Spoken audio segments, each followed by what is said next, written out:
ہم نے تلوار کی دھاروں کے نیچے بھی سر جھکانا ہے، اور ہم نے تڑپتے جسموں کے ساتھ بھی سجدہ کرنا ہے، اور ہم نے زخمی جسموں کے ساتھ بھی اللہ کے سامنے رکوع کرنا ہے، اور ہم نے خون آلود جسموں کے ساتھ بھی رب کے سامنے کھڑے ہو کے آنے والی نسلوں کو پیغام دینا ہے کہ نماز وہ ہے جسے اس وقت میں بھی نہیں چھوڑا جا سکتا، تاکہ کوئی یہ کہہ نہ سکے میں کیسے پڑھتا، میری جاب تھی میں کیسے پڑھتا، میری آنکھ نہیں کھلتی میں کیسے پڑھتا، میری عادت نہیں۔ اللہ کی قسم یہ جنتی نہیں تھے، جنت کے سردار تھے، صرف جنتی نہیں تھے، جنت کے سردار تھے، صرف جنتی نہیں، جنت کے سردار۔ اور یہ سرداری کب ملی؟ محنت کے بعد نہیں، پہلے ہی ابھی ماں کا دودھ نہیں چھوٹا تھا کہ میرے نبی نے فرمایا حسن حسین جنت کے نوجوانوں کے سردار ہیں، اور ایسا پیار تھا کہ دونوں کو عرب سردار بچہ اٹھانا اپنی ذلت سمجھتے تھے، بچے نہیں اٹھاتے تھے، سب کے سامنے پیار نہیں کرتے تھے، لیکن آپ حسن حسین کو یہاں اٹھاتے، پھر یہاں ہی نہیں اٹھاتے تھے، یہاں کندھوں پہ بٹھاتے، یہاں۔ اور ایک عرب بدو حیران ہو کے دیکھ لیں، یا رسول اللہ یہ آپ کیا کر رہے ہیں؟ مطلب یہ کتنی عیب کی بات ہے کہ آپ جیسا سردار اور یہاں بچوں کو بٹھایا ہوا ہے۔ کہنے لگا آپ ان سے بہت پیار کرتے ہیں؟ کہا ہاں میں ان سے بہت پیار کرتا ہوں، اور صرف میں نہیں کرتا، اللہ بھی ان سے پیار کرتا ہے۔ اور بتاؤں، جو ان سے پیار کریں گے اللہ ان سے بھی پیار کرے گا، جو ان سے محبت کریں گے اللہ ان سے بھی محبت کرے گا، اللہ بھی ان سے محبت کرے۔ پھر ہم نے دعا مانگی، یا اللہ جو ان سے پیار کرے تو ان سے پیار کر، جو ان سے بغض رکھے تو ان سے بغض رکھ۔ حسن حسین کی کشتی کراتے تھے، دونوں بھائیوں کی کشتی کراتے۔ ایک دفعہ دونوں کی کشتی ہو رہی اور حسین ذرا کمزور پڑ رہے تھے تو آپ اس کو شاباش دیتے، شاباش شاباش شاباش۔ تو حضرت فاطمہ کہنے لگی، ماں بھی بیٹھی تھی، کہنے لگی یا رسول اللہ آپ حسین کو شاباش دے رہے ہیں، حسن کو کیوں نہیں دے رہے؟ تو آپ نے کہا یہ جبریل میرے پاس کھڑا ہوا یہ بھی حسین کو شاباش دے رہا ہے تو میں بھی حسین کو شاباش دے رہا ہوں۔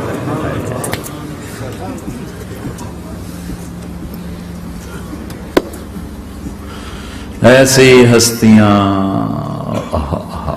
لیکن ایک سبق ہے، یہ ہونا چاہیے تھا تاکہ امت کو پتہ چلے کہ دین کتنی قیمتی چیز۔ وہ جی اللہ بڑا غفور الرحیم ہے، میں نہ ہمیں ڈرایا کرو۔ ہاں اللہ بڑا غفور الرحیم ہے، لیکن اس کا کوئی عدل بھی ہے۔ رات کا شراب پینے والا اور رات کو مصلی پہ رونے والا برابر ہو جائیں گے تو پھر یزید حسین کو ایک ہی جگہ بٹھا دو، پھر کربلاؤں کے لیے رونا چھوڑ دو۔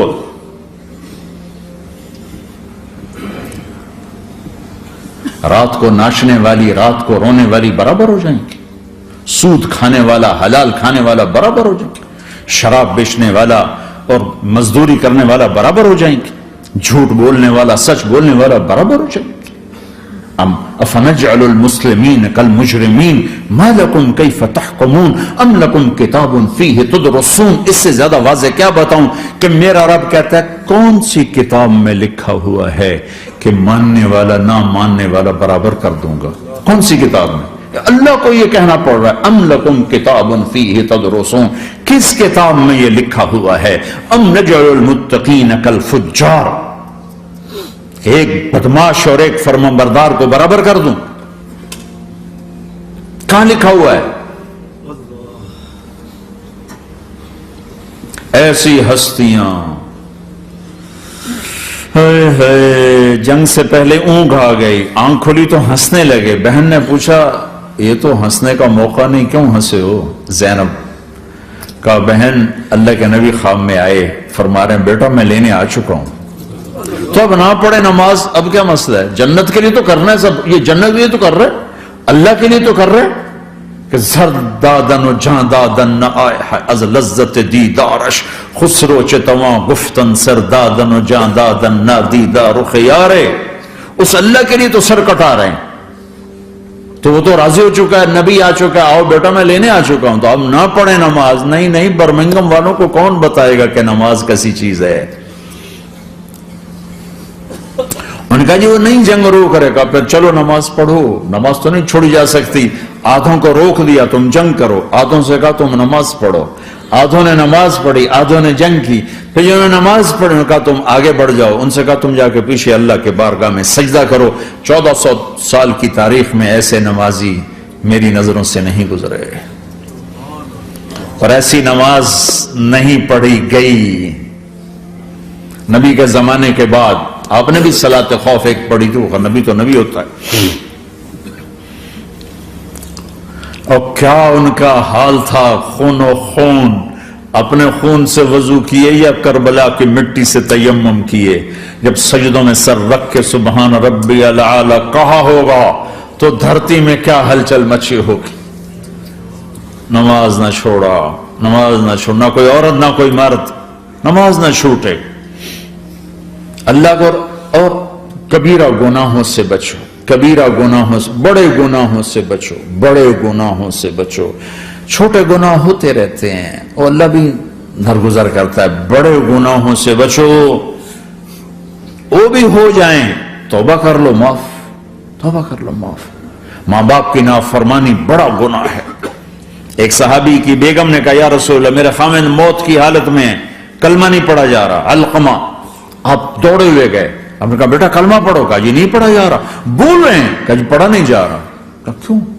پھر آپ نے ایک دم کہا کوئی ماں باپ میں زندہ؟ کہا جی ماں راضی ہے؟ کہا نہیں ناراض، بلاؤ۔ وہ آ گئی، آپ نے کہا علقمہ کی اماں تمہیں بچے سے ناراض ہو؟ کہا جی ہاں۔ کیوں ناراض ہو؟ کہا جی اور کچھ نہیں، بہت نیک بچہ ہے، تہجد پڑھتا ہے، روزے رکھتا ہے، قرآن پڑھتا ہے، مجھ سے بدتمیز ہو کے بولتا ہے۔ مجھے ابھی راستے میں بتا رہا تھا ایک ساتھی کہ جی یہاں کے جو بچے ہیں وہ ماں باپ کے ساتھ بہت بدتمیز ہو کے بولتے ہیں۔ پہلا قصور ماں باپ کا، انہوں نے کب ٹائم دیا تھا؟ انہوں کو ٹائم دیا تھا بچوں پر محنت کے لیے؟ کہا یا رسول اللہ اور کچھ نہیں ہے، بدتمیز ہو کے بولتا ہے۔ تو آپ نے کہا معاف کر دے، کہا میرا دل ٹوٹا ہوا ہے۔ آپ نے کہا اچھا اگر میں اسے آگ لگاؤں پھر سفارش کرو گی، معاف کرو گی؟ کہا پھر تو کروں گی، اتنا تو میں نہیں سہ سکتی۔ کہ اگر تو نے معاف نہ کیا تو سیدھا اللہ کی آگ میں جائے گا۔ ہے کون؟ صحابی۔ آپ نے کہا اچھا یا رسول اللہ میں معاف کرتی ہوں، میں معاف کرتی ہوں۔ تو آپ نے کہا بیٹا کہو لا الہ الا اللہ، تو اس نے کہا لا الہ الا اللہ، اور جان نکل گئی۔ پھر آپ نے اس کا جنازہ پڑھا اور اس کے دفن میں شریک ہوئے، قبر تک گئے۔ پھر آپ نے دفن کے بعد اعلان کیا جس نے ماں باپ کو دکھ دیا اس پہ اللہ کی لعنت، فرشتوں کی لعنت، زمین آسمان کی لعنت۔ نہ نماز قبول ہے، نہ روزہ قبول ہے، نہ صدقہ قبول ہے۔ کبیرہ شراب سے بچو، نشوں سے بچو، جھوٹ سے بچو، جھوٹ سے بچو، جھوٹ سے بچو، جھوٹ سے بچو۔ میرے نبی نے فرمایا میرا امتی ہر گناہ کر سکتا ہے، ایک جھوٹ نہیں بول سکتا، ایک دھوکہ نہیں دے سکتا۔ میرے نبی نے فرمایا جس نے دھوکہ دیا میری امت سے نکل گیا۔ نماز چھوڑنے پر کہا اس نے کفر کیا، جس نے نماز چھوڑی کفر کیا، اور جس نے دھوکہ دیا میری امت سے نکل گیا۔ من غش فلیس منا، جھوٹ نہ بولو، دھوکہ نہ دو، سب کچھ چلا جائے جانے دو، سچ کا ساتھ نہ، سچ کا ساتھ۔ ابن خراش رحمت اللہ علیہ کے بارے میں مشہور تھا زندگی بھر کبھی جھوٹ نہیں بولا۔ حجاج کا زمانہ، ان کے دو بیٹے حجاج کے خلاف جنگ میں شریک ہو گئے، پھر ان کو شکست ہوگی، وہ بھاگ گئے، پھر چھپتے چھپاتے گھر پہنچ گئے۔ سی آئی ڈی نے بتایا کہ وہ گھر آ گئے، تو حجاج نے کہا آج ابن خراش کا امتحان لوں گا۔ ان کو بلا لیا، کہنے لگا ابن خراش اور تیرے دو بیٹے ہمارے خلاف جنگ میں شریک ہوئے تھے، وہ پہ بھاگ گئے تھے، ان کی کوئی خبر ہے کہاں ہے؟ تو انہوں نے مسکرا کر فرمایا کہ حجاج زندگی موت تو اللہ کے ہاتھ میں، گھر آ چکے ہیں، گھر میں ہیں، ابھی نہیں چھوڑ کے آیا ہوں۔ تو حجاج نے کہا تیرے سچ پر تیرے بیٹے تجھے ہدیہ کرتا ہوں، اگر تو جھوٹ بولتا تیرا سر بھی اڑا دیتا، تیرے بچوں کا سر بھی اڑا دیتا، تیرے سچ پہ تجھے تیرے بیٹے تحفہ دیتا۔ مسلمان جھوٹ نہیں بولتا۔ چند پاؤنڈ کی خاطر تم کاغذات میں ہیرا پھیری کرو، ڈرو اس دن سے جس دن اللہ کے سامنے کھڑا ہونا ہے۔ ایک دفعہ سہارنپور میں جھگڑا ہو گیا، ایک جگہ تھی ہندوؤں کی، مسلمانوں نے قبضہ کیا ہوا تھا، تو ہندوؤں نے کیس کر دیا، انگریز کا زمانہ تھا، عدالت،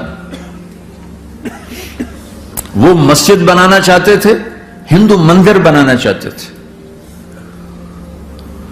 تو دونوں طرف بات تپی ہوئی. تو آخر وہ جج نے کہا بھائی کوئی ایسا آدمی ہے، ہندوؤں سے کہا، جو گواہی دے دے تو اس کی گواہی تم قبول کر لو گے. اور مسلمانوں سے یہ پوچھا تو ہندوؤں نے کہا جی ہاں، مفتی مظفر حسین صاحب اگر گواہی دے دیں کہ زمین مسلمانوں کی ہے تو ہم دے دیں گے. تو مسلمان بڑے خوش ہو گئے، مفتی مظفر تو آخر مسلمان ہے تو ہمارے حق میں گواہی دے گا. تھا ان کا قبضہ ناجائز. تو جب وہ عدالت میں تشریف لائے مسلمان بڑے اطمینان کا ہوں جناب ساڑھے حق کے فیصلہ ہونا، چونکہ آج کل صرف سچ کو کون دیکھتا ہے. تو انگریز جج نے پوچھا ہاں جی مفتی صاحب آپ کیا کہتے ہیں؟ فرمانے لگے دیکھو جج صاحب یہ زمین ہندوؤں کی ہے اور مسلمانوں نے قبضہ کیا ہوا ہے. تو مسلمانوں نے گالیاں نکالنی شروع، وہ یہودیوں والا بن گیا نا، گالیاں نکالنی شروع کر دی. تو انگریز جج نے کہا آج مسلمان ہار گئے اور اسلام جیت گیا. آج مسلمان ہار گئے اور اسلام جیت گیا. اپنی ہار مان کے اسلام کو جتاتا، سچ بول کے اسلام کو جتاتا. جھوٹ کے ساتھی نہ بنو، سچ کے ساتھی. جھوٹ کے کاغذ بنا کر کوئی بینیفٹ حاصل نہ کرو.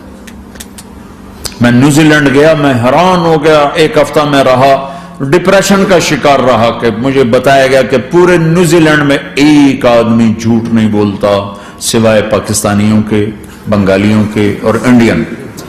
جو بنگالی، جو پاکستانی، جو انڈین پہنچے یہ جھوٹ بولتے ہیں، ہیرا پھیری کرتے ہیں. ان میں ایک آدمی جھوٹ نہیں بولتا.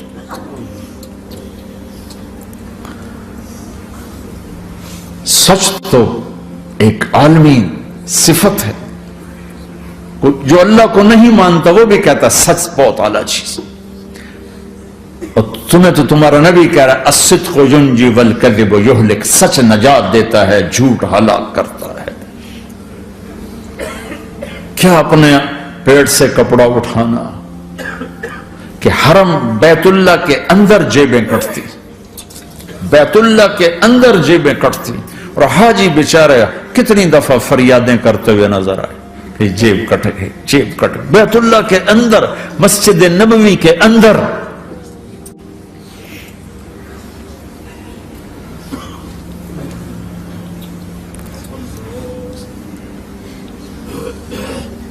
سوال ایسے نہیں آتا 3 کام جو کرے گا کبھی عزت نہ دیکھے گا، 3 کام جو کرے گا کبھی عزت نہ دیکھے گا، 3 کام جو کرے گا کبھی عزت نہ دیکھے گا، اور 3 کام جو کرے گا کبھی ذلت نہ دیکھے گا. 3 کام جو کرے گا کبھی ذلت نہ دیکھے گا. 3 کام جو کرے گا کبھی ذلت نہ دیکھے گا. جو جھوٹ بولتا ہے، جو ظلم کرتا ہے، جو دھوکہ دیتا ہے، جو جھوٹ بولتی ہے، جو ظلم کرتی ہے، جو دھوکہ دیتی ہے، عزت کے خواب دیکھنے چھوڑ دے. ذلت مقدر ہے اس جہان میں اس جہان. قوم ہو، فرد ہو، عورت ہو، مرد ہو، ظلم ہے، جھوٹ ہے، دھوکہ ہے، رب ذوالجلال کی قسم ذلت کے سوا کچھ نہ ملے گا. جو سچ بولتا ہو، جو عدل کرتا ہو، جو دیانتدار ہو، اس کے لیے عزت مقدر ہو گئی، ہو گئی، ہو گئی.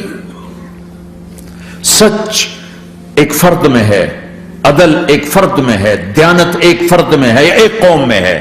انہیں عزت دینا یقینی ہو گیا. میرا اللہ انہیں دے کے رہے گا، چاہے وہ اللہ کو مانتے ہیں چاہے اللہ کا انکار کرتے ہیں. آگے آخرت کا مسئلہ الگ ہے. یہاں قوم، فرد، قبیلہ، کوئی مذہب، پتھر کا پجاری، آگ کا پجاری سچ بولتا ہے، ظلم نہیں کرتا، دیانتدار ہے، اللہ کی قسم اللہ اسے عزت کی زندگی دے گا.